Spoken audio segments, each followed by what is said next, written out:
हम इस वीडियो को 10 मिनट में खत्म करेंगे। लास्ट में उसी ट्रिक के आधार पर हम कुछ क्वेश्चंस भी कर लेंगे, जिससे आपको पता चल जाए कि हाँ ट्रिक सटीक है या नहीं। समास यहां पर हेडिंग डालिएगा। दोस्तों याद रहे कि आपको ये कोई भी किसी भी टीचर ने ऐसी ट्रिक बताई नहीं होगी आज तक। देखिए समास हेडिंग पड़ेगी, यहां से समास हेडिंग में आपको 4 क्वेश्चन स्टार्टिंग से ही इसकी परिभाषा से ही पूछ लिए जाते हैं। फिर हम चलेंगे दोस्तों ट्रिक पर, ठीक है। तो देखिएगा समास को क्या कहते हैं, तो ये जान लीजिएगा कि समास संक्षिप्तीकरण ही समास है, यानी जो संक्षेप है वही समास है, पहला क्वेश्चन। दूसरा एक स्टार बना के लिख लीजिएगा कि 2 या 2 से अधिक शब्दों के परस्पर संबंध बताने वाले शब्दों को क्या कहते हैं, तो यह भी क्वेश्चन आया है। जब भी 2 या 2 से अधिक वर्ण मिलते हैं तो दोस्तों संधि बनती है, और इसीलिए हमने इसको रेड कलर करके रखा है। याद रहे जब वर्ण मिलेंगे तो संधि बनेगी, संधि आंसर ढूंढिए ऑप्शन में, और जब शब्द मिलेंगे तो आप समास ढूंढिएगा। यानी 2 या 2 से अधिक शब्दों से मिलने से समास बनता है, और जब वर्णों के मिलने से बनेगा तो वो संधि बनेगी। Doubt clear? कोई डाउट ये आपको क्लियर नहीं कर पाएगा, किताबी ज्ञान तो कतई नहीं क्लियर कर सकती, ठीक है ना। समास के भेद कितने होते हैं ये सब जानते हैं, नहीं पता है तो लिख लीजिएगा 6 भेद होते हैं। और याद रखिए एक और पॉइंट यहां पर बढ़ाइएगा, 4 क्वेश्चन मैंने बताया, तो समास का जो विलोम होता है वो बेटा क्या होता है, व्यास होता है। ये भी यहां से आपको जानने चाहिए। समास के भेद अगर 6 होते हैं तो कौन से होते हैं, जो हम ट्रिकी वे में पढ़ने वाले हैं, 1 नैनो सेकेंड में पढ़ने वाले हैं। पहला है द्वंद्व समास, दूसरा है द्विगु समास, तीसरा है तत्पुरुष समास, चौथा है कर्मधारय, 5वां है अव्ययी भाव, और लास्ट वन 6ठा है बहुब्रीहि समास। दोस्तों यही समास एग्जाम में आएंगे, इससे ज्यादा आएगा नहीं। याद रहे यहां पर सबसे पहला जो है आपको डालना है हेडिंग द्वंद्व समास। द्वंद्व समास क्या है, कैसे इसको एग्जाम हॉल में बहुत आसान तरीके से हम लॉक करेंगे। सबको पता होता है कि भाई उसमें देख लो द्वंद्व समास में कि ये वाला आपको चिन्ह दिख जाए तो बस वही आंसर है। ये गलती मत करना, ये चिन्ह दोस्तों अव्ययी भाव में भी मिलता है। जो आपको आज डाउट क्लियर, क्योंकि अधूरा ज्ञान लेते हैं बच्चे, वही अगर खतरनाक होता है। जैसे अगर मैं आपसे ये कह दूं, ये बताओ रात रात में कौन सा समास है, रात और रात में कौन सा समास है, तो बहुत से बच्चे कहेंगे द्वंद्व है, जो पूरी तरीके से गलत है, क्योंकि आपने देख लिया योजक चिन्ह। तो आपका ज्ञान भैया बिल्कुल पूरी तरीके से नष्ट हो गया, जिनको नहीं पता है, ठीक है ना। अगर मैं आपसे बात करता हूं द्वंद्व समास क्या होता है, सबसे पहले ये पढ़ो, बाद में हम अव्ययी पढ़ेंगे। जिस समास में पूर्व पद और उत्तर पद दोनों ही प्रधान होते हैं, मतलब क्वेश्चन यहीं से बनता है, बहुत बार बना है, इस बार भी बनेगा। जिस समास के दोनों पद प्रधान हो, यानी पूर्व पद और उत्तर पद, अगर किसी समास में दोनों पद प्रधान होते हैं तो वो समास कौन सा होता है, तो लिखिए अपने नोट्स में, उसे द्वंद्व समास कहते हैं। यानी दोनों पद प्रधानता वाला समास द्वंद्व होगा, कोई डाउट नहीं। अब देखिएगा इसकी ट्रिक 2 है। अब 2 में एक ही ट्रिक आपका काम आ जाएगा। द्वंद्व समास में अधिकतम, हमने वर्ड लिखा है अधिकतम, सभी में नहीं, 99% जो है इस चिन्ह का यूज होता है, 1% नहीं होता है। 99% कहां पर होता है वो भी बताएंगे दोस्तों। द्वंद्व समास में अधिकतम जो है योजक चिन्ह का प्रयोग होता है, और द्वंद्व समास में और विभक्ति का लोप होता है। जैसे अगर मैं बात करूं दोस्तों राम सीता, एक तो इस तरीके से अगर लिखा है तो आपने ये देख लिया कि भैया ये वाला जो है, ये वाला चिन्ह लगा है तो लगा दिया, और राम और सीता इसको जब तोड़ोगे तो यहां पर निकलेगा मुख से कि राम और सीता, तो तुरंत हो गया। लेकिन दोस्तों हमेशा आपको एक चीज याद रखना है कि द्वंद्व समास कब होगा। द्वंद्व समास तभी होगा जब उसके आपस में शब्द विलोम होंगे। जैसे भाई का बहन है, विलोम का मतलब है उल्टा होना, भले ही लिंग बदल जाए, समान नहीं रहने चाहिए। द्वंद्व समास में योजक लगा है और योजक को लगाते ही द्वंद्व मत मार देना। यह भी चेक करना कि द्वंद्व में योजक लगा है और वो विपरीत लिंग के हैं या नहीं, या विपरीत शब्द है या नहीं, या विपरीत विलोम है या नहीं, समझिएगा मेरी चीज। और उसमें और का लोप हो रहा या नहीं हो रहा, यही नहीं बच्चे समझते हैं। जैसे सुख का जो है उल्टा होता है दुख, पाप का उल्टा होता है पुण्य, भाई का उल्टा बहन होता है राम कृष्ण, माता और पिता, रात और दिन, है ना। तो ये क्या है, यह है दोस्तों आपके द्वंद्व समास हैं। यह चीज क्लियर हो गई। और जब सेम आ जाए दोस्तों, बोले कि दिन और दिन, इसमें योजक चिन्ह देख लिया बच्चे ने लगा दिया, गलत हो जाएगा। हमें यह भी देखना है कि क्या सेम तो नहीं है, अगर सेम है तो द्वंद्व समास नहीं होगा। अब यह कैसे होगा ये आगे जानेंगे, उससे पहले हम द्विगु समास पढ़ते हैं। चलिए, जिस समास में पूर्व पद संख्यावाची हो, क्वेश्चन यहीं से बनता है कि जिस समास में पूर्व पद संख्यावाची हो वही द्विगु समास कहलाता है। चैनल पर पहली बार हो तो चैनल को ईमानदारी से सिलेक्शन के लिए ईमानदारी से हर शेर, हर शेरनी, हर बहन, हर भाई, हर गृहिणी सब्सक्राइब कर लें। दोस्तों याद रखिएगा, संख्यावाची अगर पद प्रधान है तो द्विगु समास होगा। ट्रिक क्या है कि अगर द्विगु समास में संख्या की प्रधानता है, बात खत्म। जैसे नवरत्न 9 आ रहा, सप्तदीप 7 आ रहा, त्रिभुवन 3 आ रहा, शतमंजिल 7 आ रहा। मेरी बात समझ में आई? बहुत आसान भाषा में आप सभी को हम चीजों को बता रहे हैं। कोई बच्चा ये नहीं कह सकता है कि भैया हमारा कोई क्वेश्चन गलत हो गया। जहां पर डिजिट होगा वहां पर बेटा क्या होगा, द्विगु समास हो जाएगा। कर्मधारय, कर्मधारय क्या है? चलिए कर्मधारय पढ़ लेते हैं और फिर आपको बताते हैं वो दिन दिन और रात रात वाला जो योजक चिन्ह वाला समस्या थी वो कहां पर आपको लगानी है, वो भी डाउट क्लियर करेंगे। कर्मधारय समास क्या होता है? कर्मधारय समास हर क्वेश्चन की परिभाषा, हर समास की परिभाषा से एक क्वेश्चन पूछा जाता है जो बच्चों को पता होना चाहिए। वीडियो लाइक जरूर कर लेना अगर अच्छा लग रहा हो, और नहीं अच्छा लग रहा है तो मस्ती से पढ़ते रहो। जिस समास में पूर्व पद विशेषण होता है उत्तर पद विशेष से होता है। अब आपको समझी में नहीं आएगा क्योंकि यही तो किताब में लिखा है।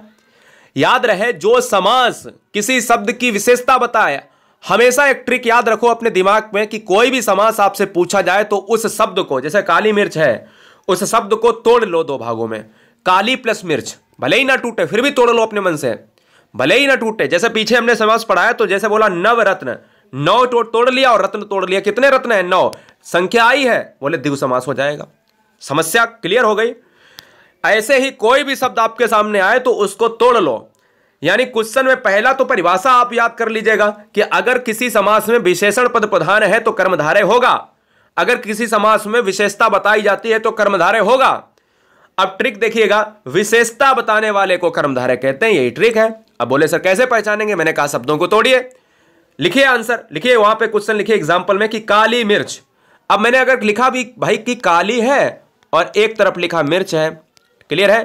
तो ये मिर्च कैसी है दोस्तों? काली है। ये मिर्च की विशेषता है कि वो काली है। अगर मैं पूछूं कि तुम्हारे पास कैसा कोट है या तुम्हारा कैसा रंग है, बोला कि मेरा रंग जो है सफेद है, मेरा रंग काला है, तो उसके रंग की विशेषता है कि दोस्तों वो काला है।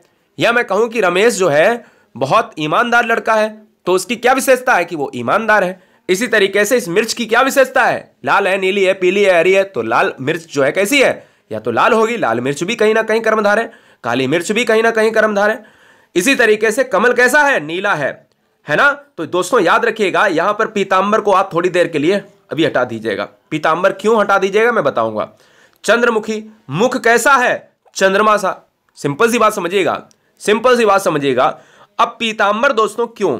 पीतांबर देखिएगा, पीला है अंबर कह सकते हो, लेकिन पीतांबर जब आपके ऑप्शन में बहुब्री ना हो तब आप कर्मधारय लगाइएगा। अभी मैं बताऊंगा कर्मधारय और बहुब्री में क्या फर्क है।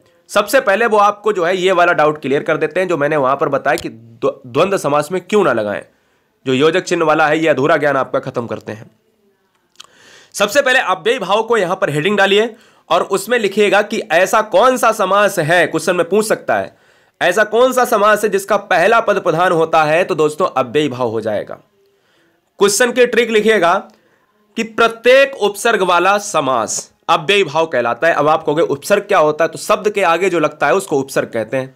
शब्द के आगे जो लगता है उसको उपसर्ग कहते हैं। जैसे अगर मैं बात करूं कि प्रतिदिन, तो दिन के आगे प्रति लगा है तो ये प्रतिदिन, दिन के आगे प्रति लगा है, यही दोस्तों उपसर्ग होता है।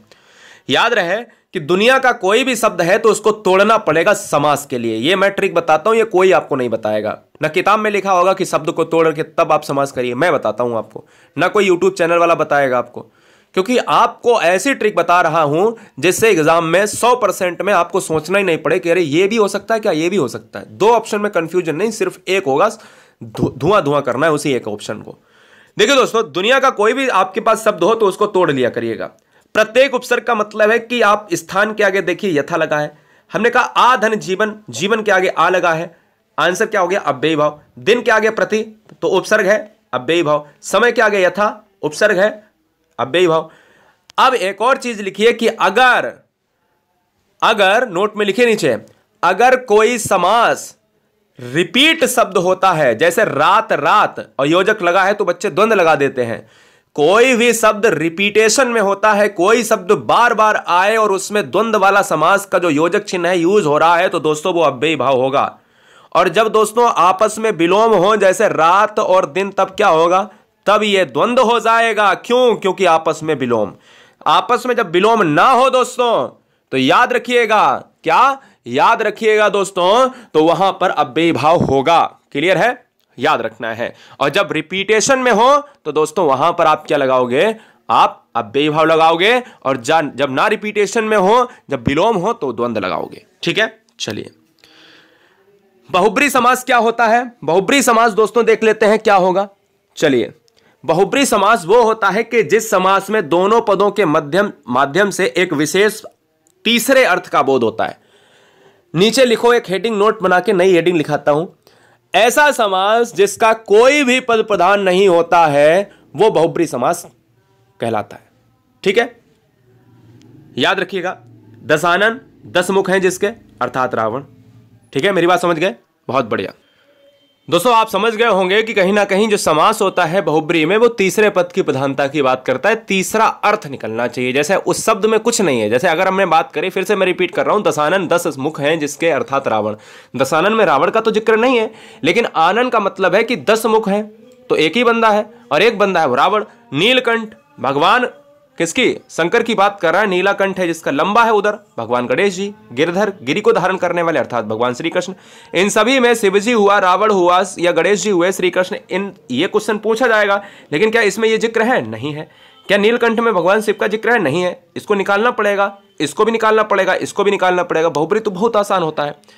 अब दोस्तों तत्पुरुष की अगर मैं बात करूं तो आपको मैं बता दूं, यहां पर आपको 4 यहां 5 कर लेना। ठीक है ना, छठा हो गया था, 5 कर लेना बहुब्री में। छठा है तत्पुरुष।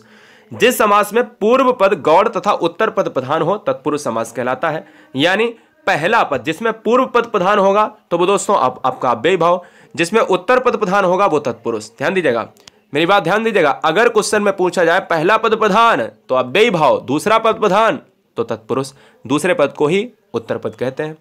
तत्पुरुष समास के 6 भेद होते हैं। एक कर्म तत्पुरुष, करण तत्पुरुष, संप्रदान तत्पुरुष, अपादान तत्पुरुष, संबंध तत्पुरुष और अधिकरण तत्पुरुष। क्वेश्चन में यहीं से पूछा जाता है। तत्पुरुष थोड़ा सा आपको कठिन लगता है जब क्वेश्चन में ये पूछ देता है कि ये बताओ रोगग्रस्त में कौन सा समास है। ठीक है ना, और ऑप्शन में आपको ये 4 ऑप्शन दे देगा, इनमें से है तो तत्पुरुष, लेकिन कौन सा तत्पुरुष है। अगर आपसे कह दे कि रोग मुक्त में कौन सा समास है तो भैया दिक्कत है। रोगग्रस्त में अगर देखा जाए तो करण भी आ जाता है, और रोग मुक्त की बात जब कोई चीज अलग हो रही, रोग बिल्कुल जा रहा है, मुक्त हो रहा है शरीर से, तो अपादान तत्पुरुष, क्योंकि से आ रहा है। समझिए ट्रिक क्या है कर्म तत्पुरुष में, तो कर्ता ने कर्म को, हमेशा कर्म के साथ जो आपका विभक्ति होता है वो को का लोप होता है। जैसे मतदाता, मत को देने वाला, आंसर क्या होगा, कर्म तत्पुरुष। गिरह को काटने वाला, आपको उसका अर्थ निकालना होगा। गिरह को काटने वाला, तो को आया है तो कर्म हो जाएगा। यहीं पर कर्ण तत्पुरुष में से आता है। विभक्ति क्या है, से, जहां कर्ण कारक चिन्ह का उपयोग हो और से विभक्ति का प्रयोग हो। लिख लीजिएगा। जन्मजात में समास कौन सा है। अब 4 ऑप्शन दे दे, कर्म तत्पुरुष, अधिकरण तत्पुरुष, कर्ण तत्पुरुष या कर्म तत्पुरुष या कर्ता तत्पुरुष, जो कुछ भी आपको दे फिलहाल। तो वहां पर अगर आपको यहां पर करना पड़ेगा कि भाई जन्मजात तो जन्म से उत्पन्न, तो जहां पर से आएगा वहां पर कर्ण तत्पुरुष। याद रहे कि अलग नहीं हो रहा है। जब से अलग के रूप में होगा तो अपादान होगा। मुंह मांगा, मुंह से मांगा तो कर्ण तत्पुरुष। गुणहीन, गुणों से हीन तो भाई कर्ण तत्पुरुष। मेरी बात ध्यान से सुन रहे हो, बहुत बढ़िया। संप्रदान तत्पुरुष का मतलब क्या है जान लेते हैं। जहां संप्रदान कारक चिन्ह का लोप होता है, संप्रदान कारक चिन्ह का मतलब होता है कि कोई के लिए की बात कर रहा है, के लिए, ठीक है ना, और के लिए का मतलब होता है कि संप्रदान कारक होगा। आप संप्रदान तत्पुरुष को संप्रदान कारक से जोड़िए। जैसे हथकड़ी, हाथ के लिए कड़ी है तो आंसर संप्रदान। सत्याग्रह, सत्य के लिए आग्रह है, आंसर संप्रदान। युद्ध भूमि, युद्ध के लिए भूमि, जो भूमि है वो युद्ध के लिए है तो आंसर संप्रदान, क्योंकि सभी में के लिए आ रहा है, संप्रदान हो जाएगा। जहां अपादान की बात करें तो अपादान हेडिंग डालिएगा। अपादान में क्या होता है, अपादान में दोस्तों अलग होता है। नोट कर लीजिएगा कि जब कोई चीज अलग हो रही हो, जैसे धनहीन, धन गया, धन से हीन, भाई धन जिसके पास नहीं है वही तो धनहीन है। भयभीत, भय से भीत, इसमें भी से आएगा, लेकिन फर्क इतना है कि इसमें जो है अलग नहीं हो रहा है और इसमें अलगाव हो रहा है। करण में साधन के रूप में होता है और अपादान में अलगाव के रूप में होता है। जन्माग्न, जन्म से अंधा, पूरी तरीके से आप याद रखिएगा, ठीक है ना। संबंध तत्पुरुष और अधिकरण तत्पुरुष 2 बचे हैं, देख लीजिएगा। संबंध में क्या होता है, जहां पर रिलेशन को दिखाया जाए, जहां संबंध कारक चिन्ह का उपयोग होता है, जैसे प्रेम सागर। और संबंध कारक में क्या आता है, या तो का आएगा या की आएगा या के आएगा। ये हमेशा काकी के बराबर संबंध, ये आपको याद कर लेना है। याद रहे कि को आता है कर्म में, इसमें देखिए को कहीं नहीं है। संबंध तत्पुरुष में प्रेम सागर, प्रेम का सागर, काकी के आए अगर तो संबंध तत्पुरुष होगा। दिनचर्या, दिन की चर्या, संबंध तत्पुरुष। भारत रत्न, भारत का रत्न, संबंध तत्पुरुष, क्योंकि का, की, का इस तरीके से अगर आ रहा है तो संबंध तत्पुरुष होगा। अधिकरण तत्पुरुष में क्या होता है, तो अधिकरण तत्पुरुष की जो विभक्ति होती है वो में होती है, पर होती है। नोट कर लीजिएगा, जो मैं लिख रहा हूं उसको नोट करिए। जहां अधिकरण कारक चिन्ह का प्रयोग हो, मतलब यही तो चिन्ह है, यही तो चिन्ह है। और इसमें कौन से चिन्ह थे, काकी के, जो मैंने लिखाया है आपको। जैसे नीति निपुण, नीति में निपुण में आया है, अधिकरण हो जाएगा। आत्मविश्वास, आत्मा पर विश्वास, अधिकरण हो जाएगा। घोड़े पर सवार, घोड़े पर सवार, अधिकरण तत्पुरुष हो जाएगा। तो चलिए हम 2 क्वेश्चन करते हैं कि किस समास में शब्दों के मध्य में संयोजक शब्द का लोप होता है। अब देखते हैं कि भाई आपने कितना पढ़ा है। तो हमने कहा कि संयोजक शब्द का जो प्रयोग होता है वो किसमें होता है, योजक चिन्ह की बात करें। अब ध्यान रहे, योजक चिन्ह केवल द्वंद्व समास में ही प्रयोग होगा। वो एक अपवाद के रूप में अव्ययी भाव की बात करता है, क्योंकि क्वेश्चन की परिभाषा ही द्वंद्व समास की है, जहां पर योजक चिन्ह प्रयोग हो, संयोजक चिन्ह प्रयोग हो, वो हमारा पूर्व पद संख्यावाची शब्द है। तो आंसर सिंपल सा है कि द्विगु समास हो जाएगा, क्योंकि कहीं ना कहीं हमारा संख्यावाची जो डिजिट बताता है वो ऑप्शन डी हो जाएगा। एक और कर लेते हैं, जन्माग्न। तो मैंने कहा जन्म से अंधा, तो से किस में आएगा, तत्पुरुष में आ जाएगा। इसी तरीके से यथा स्थान, अगर कोई दुनिया का कोई भी शब्द है, अगर उसमें उपसर्ग लगा स्थान के आगे तो उपसर्ग लगा है तो वो अव्ययी भाव तो जाएगा, तो लेकिन उसका विग्रह क्या होगा, स्थान के अनुसार, है ना।